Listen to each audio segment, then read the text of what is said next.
Hi, everybody. For those who don't know me, my name is Paul Long. I'm the pastor here. And my Christmas gift to you is a short message. How's that? But first, I'd like to welcome some new friends. They got lost, wrong church, but they found the right church. I met Sophia, I think a month ago. Yeah, I met her at a hippie program, a function we were doing, and we were just sitting, chatting, and wow, I know, and she thought it's time to come to church. So I invited her, and I know she works on Sunday, so she's happened to be free and coming, so just welcome her, and I hope I get the names right because it'll take a while for me. Jezemiah and Kayla? Oh, you better come and correct me later, all right, and what you think. But welcome, and can we give them a hand too? It's so good to see them. Now, my message this morning is about Christmas presents. And and I wonder what you think about Christmas and its presents. And it's great you have a baptism today, and you think about it, and most people will say things like, this Christian religion, it's a Western thing. It's nothing to do with us. It's not really a religion per se. It's about God relating to us. But what's wonderful, if you actually were listening and you read the passage and you realize that a very strange thing, you notice that 3 people, wise men, they came to find Jesus. And they came to worship him. It's very strange, right? And where did they come from? They didn't come from Europe. They didn't come from America. They didn't come from all the places. They came from the East. Hello, my slides, please. Thank you. and the interesting thing in the Bible is that they came bearing gifts. They traveled a long way, and the gifts they brought were these presents they brought were very interesting presents. They felt it was very appropriate, and they brought Jesus gold. Gold is precious metal. And the reason why gold, many people say, is because they know that gold is a present fit for the king. And then they also brought 2 very interesting things which didn't seem to make sense to people. They brought something called myrrh, which is actually a spice, incense, and they brought frankincense. Okay, not Frankenstein, they brought frankincense. And it was very interesting because they were both used for worship. And because in those days when you come for a service of worship, you actually burn incense. It's a beautiful smelling thing. And sometimes if you go to Orthodox churches, somewhere in Greece, in Russia, and in some parts of the Middle East, you actually have that during worship. They kind of spin it around so you smell. And the interesting thing was that frankincense was used for worship, a perfume, and myrrh was also used to embalm the dead. Now, that was very interesting. And the reasons why they brought such gifts? Many people believe, when they came all the way from the east, when they saw that star that came, they knew that this baby that was going to be born was a king. And not only a king, they knew this baby would actually die for the sins of the world. And what's very strange, if you think about it, I'm a wise man, I come from the east, and I come to visit the king. That's fine, right? I bring presents. But they came, and you read very carefully in the Bible, it keeps mentioning they came to worship. Because they knew this king was no ordinary king. This king is also God. Now, that's kind of hard to understand, I know. And don't worry, later, for those who speak Mandarin, Dennis will come up later to summarize, okay? So don't worry about that. So I just thought also that it is Christmas, and it is Jesus' birthday, right? We love presents, right? I mean, come on, we like presents. And I was wondering about these 3 gifts. And as children, it's a special thing. So I wanted actually to get some child to come up to help me. And I know they get very nervous because, Uncle Paul asked me to come up. So I've already worked it out with Avidan, right? So Avidan's going to come and give him a hand so he doesn't feel...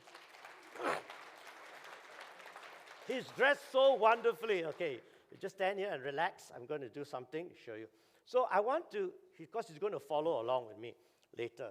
But I have some cards here, which I made up. And it's very interesting because these are gifts. And I was wondering about gifts, you see. Gold, right? It makes sense, right? But if you're anything like me, I don't know how to buy presents, all right? It's my wife who buys the presents. And in the past, I used to buy people presents that they don't like it. I said, okay, how was the present? Because I like to buy books. Okay, I'm not the one to buy books. So anyway, so you think about it, there was gold. It's a very good present, right?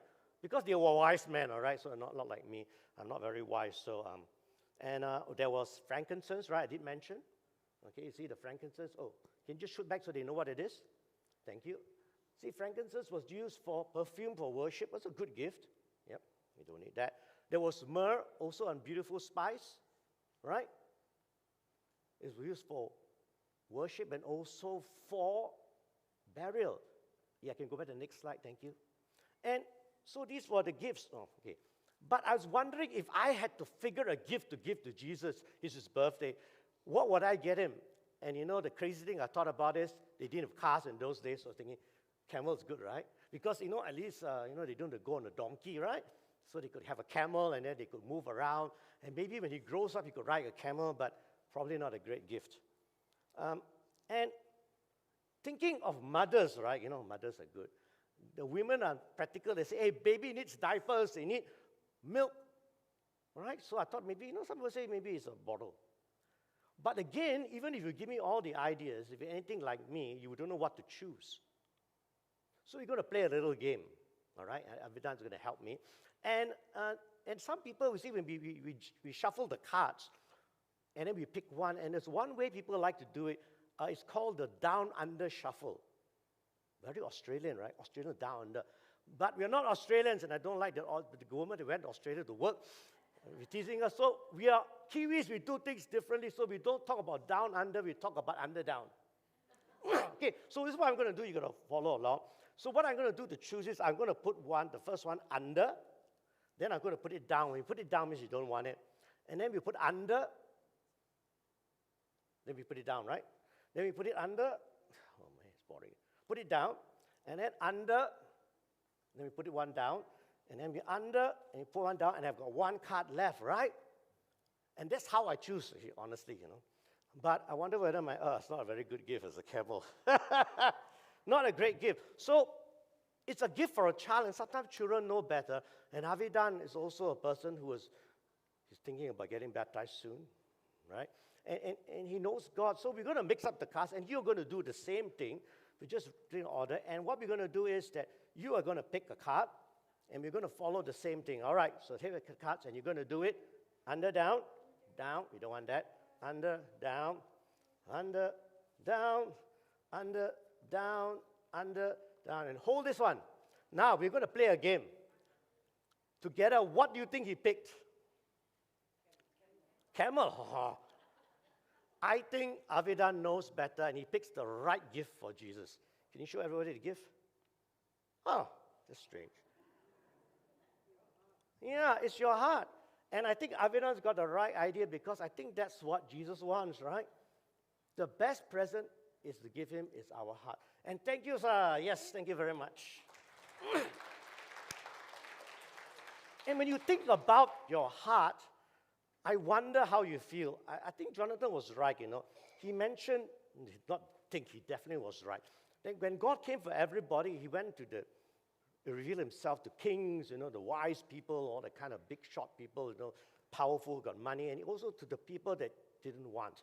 And I wonder sometimes how we feel about ourselves. Now it's Christmas, and I need my next assistant. I know, don't worry, I see it's easy, right? So give a hand to Ina. She's going to come and help me.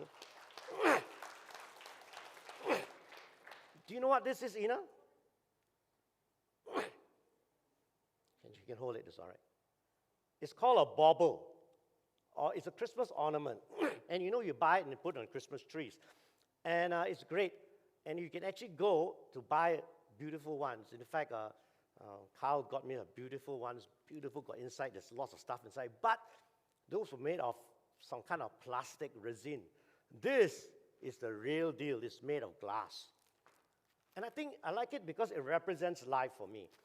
It's Christmas, it's a season, you're beautiful, and I hope you realize that, you're beautiful for God. But in our lives, the Bible teaches us that we are sinful.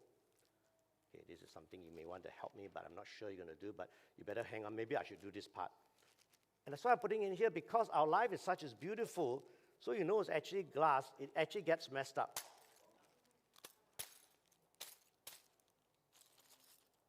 And it's broken. And that's the problem. Our life is all broken. Okay. She's going to have faith to help me later, all right? And then you ask ourselves, does God really want your life? We think, because I know I come from a background where we think that when we want God, we're going to give God the very best, and if we are not perfect, we're not good, God doesn't want us. But that's the story of Bible and Jesus, that he came down. Why he loved us? He came to die. He came to save us, and he knew we're going to mess up our life and sin. And so what God says is, he wants your heart, your life. Offering back. I don't want to use that one because they got money. All right? And would you be actually willing to give your life to Jesus? I mean, it looks like it's nothing much about it. We don't really want, right? But if you give your life to Jesus, put the offering to Jesus, he promises to restore and give us something new. And here comes the faith. I know it's sharp, but I hope I'm playing. I want you to put your hand in and take it back out.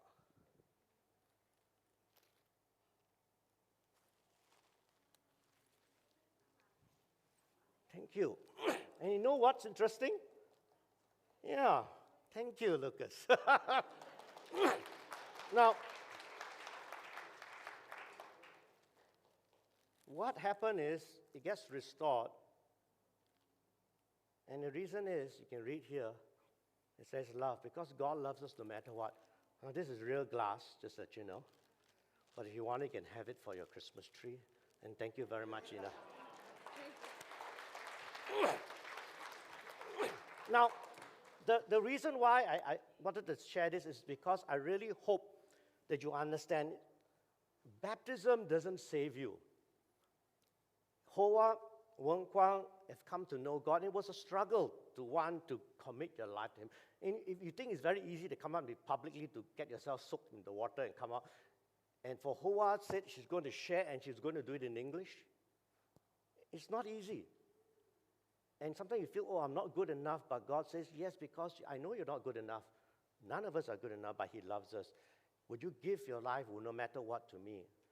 And see, we give God presents, we give people presents. I tell you, this is the present God wants. He wants us to give us our heart, our life. And when we do that, he gives us an even better present. He gives us back new life. And I hope you think about it this Christmas. If you want to really understand Christmas, it's all about Jesus. To give your life to him. If you have questions on this, you want to know more, hey, come and talk to me. Some of you met my wife, we have the elders here with the younger people here. You ask one of the church members and they will be more than happy to talk to you about God, about Jesus. And if they feel a bit nervous too, it's fine. They will point you to one of the leaders to talk to you about it.